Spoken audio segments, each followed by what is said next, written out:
আসসালামু আলাইকুম গাইস, কেমন আছেন? ভালো আছেন সবাই? আপনাদের দোয়া আমিও মোটামুটি ভালো আছি। তো আজকে আমি দেখেন এই যে পুঁই শাক, কলমি শাক কেটে নিয়েছি। এই কলমি শাকটাকে আমি ভাজি করব, তো আবার অন্য স্টাইলে ভাজি করব। যেটা মনে করেন, যেমন এই কলমি শাকটা আমরা একভাবে ভাজি করি না, যে হচ্ছে এই শাকটা আগে বসায় দিই, শাকটা সিদ্ধ হলে তারপরে মরিচ পেঁয়াজ রসুন দিয়ে বাঘার দিই। আমি আজকে অন্য স্টাইলে রান্না করব। তো সেই জন্য আমি মশলা বেটে নিয়েছি। এই যে দেখেন, এই মশলার ভিতরে সব আছে, পেঁয়াজ রসুন মরিচ সব আছে। তো আমি এখন এটাকে কিভাবে ভাজির মতো করে, মানে এটাকে ভুনাও বলা যায় ভাজিও বলা যায়। তো চলানো রান্না করে দেখি।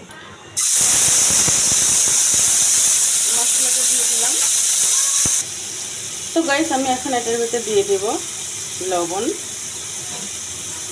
যতটুকু প্রয়োজন অতটুকুই দেবো, শাকে বেশি লবণ হলে ভালো লাগে না। তো আমি দিয়ে দিচ্ছি পরিমাণ মতো হলুদ। শাকে একটু হলুদ বেশিই লাগে।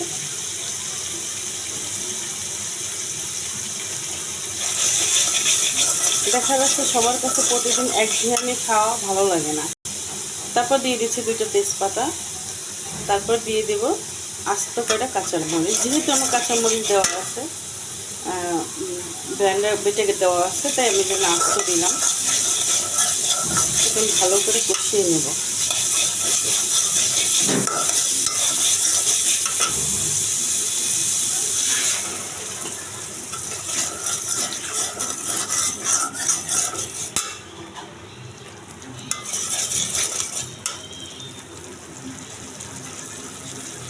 তো গাইস, আমি আগে থেকেই বলছি আপনাদের সবার কাছে, আমি তেলের পরিমাণটা কম খাই, বা মশলাও আমি একটু কমই খাই।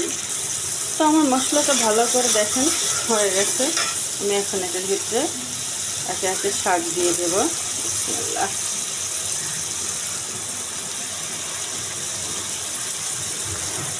শাক দিয়ে ভালো করে নাড়াচাড়া করে নেব। তো গাইস, আমি এটাকে এখন শুধু একবার ঢাকা দিয়ে দেব, তাও 2 থেকে 3 মিনিটের জন্য। যেহেতু শাক জিনিসটা বেশি ঢাকলে এটা কালার নষ্ট হয়ে যায়, তো সিদ্ধ হওয়ার জন্য আমি 2 থেকে 3 মিনিট রাখবো। তো গাইস দেখি, এই তো দেখেন আমি আর ঢাকবো না এটাকে। এখন আর যতটুকু রান্না করবো অতটুকুই না ঢেকেই রান্না করব।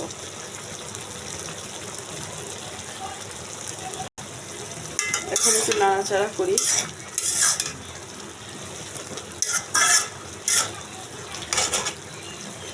আমি এই ঝোলটাকে আমি একেবারেও শুকাবো না, একটু ভিজা ভিজা রাখবো।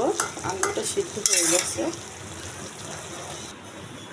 তো গাইস দেখেন, আমি এই যে এভাবে রান্না করছি। তো কলমি শাক তো অনেকেই খেয়েছেন, ভাজি করে খেয়েছেন, যেভাবেই খেয়েছেন। তো প্লিজ বিশেষ করে একবার এভাবে রান্না করে খেয়ে দেখবেন, তো আশা করি অনেক ভালো লাগবে। তো আমি কখনোই নিজেরটা নিজে প্রশংসা করি না, কিন্তু খেতে ভালো লাগবে। আমি আরেকবার এভাবে খেয়েছি। তো এটার সাথে আপনারা চাইলে এই চিংড়ি মাছও অ্যাড করতে পারেন, এবং চিংড়ি মাছও অ্যাড করতে পারেন। কেউ যদি শুটকি খায় শুটকিও অ্যাড করতে পারে। কিন্তু এভাবেই খালি কলমি শাক জিনিসটা খালি খাওয়াই ভালো। শুধু শুধু কলমি শাকটা শরীরের জন্য অনেক উপকারী। তো অবশ্যই আমার রেসিপিটা যদি ভালো লেগে থাকে, আমার রান্নাটা যদি ভালো লেগে থাকে আপনাদের কাছে, তো আমি নতুন চ্যানেলে, আমি এতটাও পারফেক্ট না, আমি এতটা প্রফেশনাল না, আমি ভালোভাবে কথাও বলতে পারি না গুছায়া। তো যদি আমার চ্যানেলটা ভালো লেগে থাকে, আমার রেসিপিটা ভালো লাগে, তো অবশ্যই সাবস্ক্রাইব করবেন, লাইক কমেন্ট শেয়ার করবেন। ভালো থাকবেন, সুস্থ থাকবেন। আল্লাহ হাফেজ।